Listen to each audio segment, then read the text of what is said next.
Hello, everybody, and welcome to today. It's actually our Easter Sunday, so a very happy Easter to everybody today.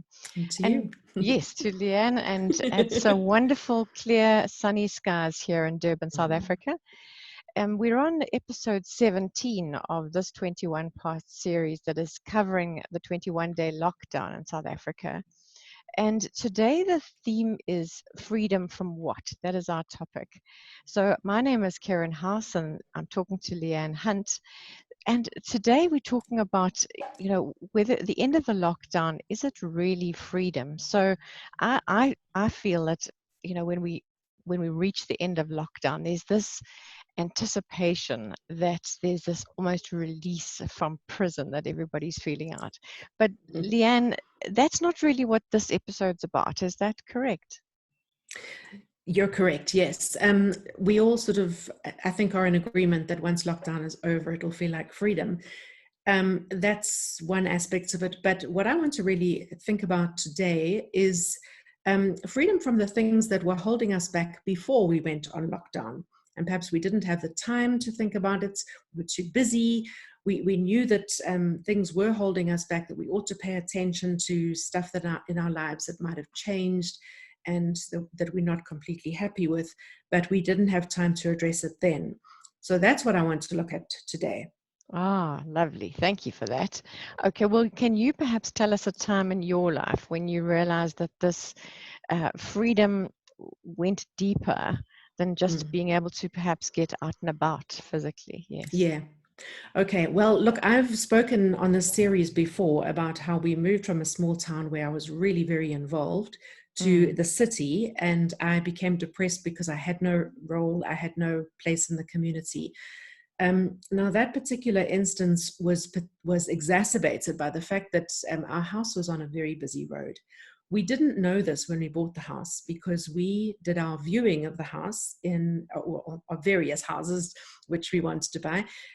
We did that during school holidays, so we okay. we visited the area.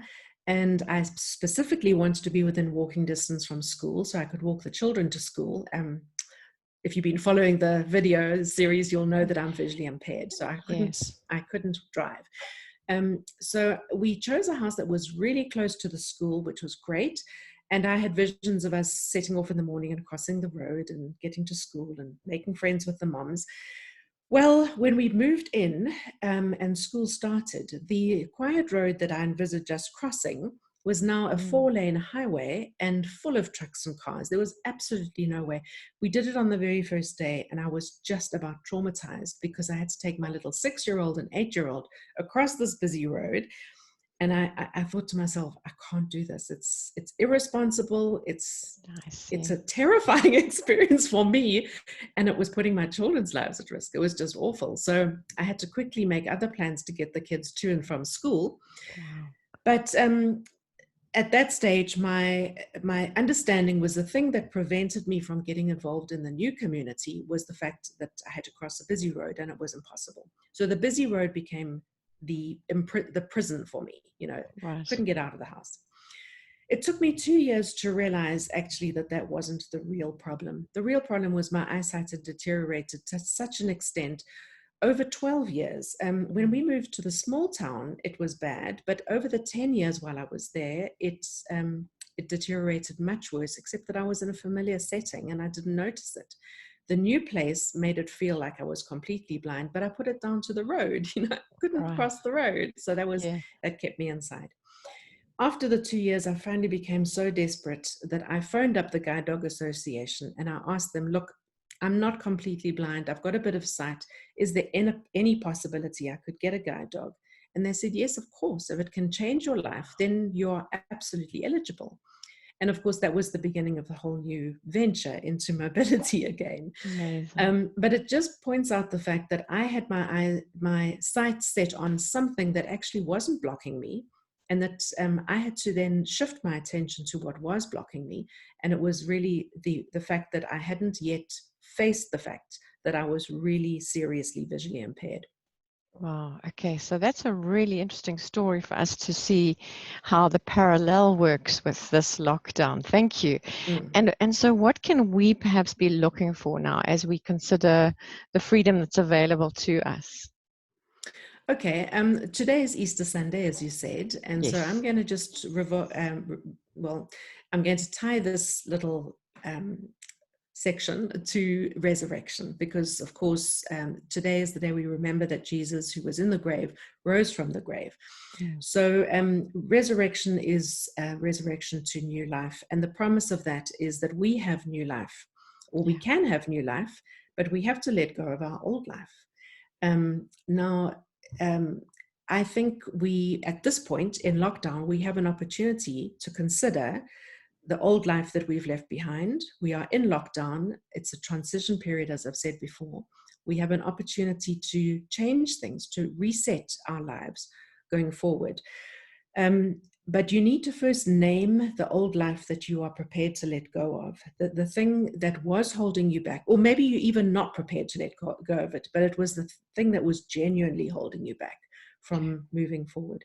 And I'm just going to throw out a couple of possibilities. Perhaps it's that you are in a job or career that you were passionate about once, but you're no longer passionate about. Or maybe it's the fact that you are totally committed to your children, but your children have actually left home, and it's time for you to release them and let them get on with their own lives. Or, perhaps it's that you are in some ways disabled, or you're getting older, or some part of your body isn't working as well as it should be, and you're struggling to come to terms with that. But whatever it is, it's necessary, because life changes, things change, just like the seasons change. You have to get out of one kind of clothing and put on another kind of clothing to adapt to what is ahead. So my third point would be you need to adjust your thinking to this new reality that faces you. And then just the fourth point is that you need to choose a road Yes. that you're going to travel, and to start slowly but surely taking steps towards a new life that you envisage for yourself. You can, for example, go online and hear stories of people who have been in the same circumstances as you, perhaps Mm. the children leaving home and now what do I do with an empty nest? So you can listen to other people's stories to get ideas. But basically, you've got to commit to a new life, and I just think at that point you really have to let your intuition guide you.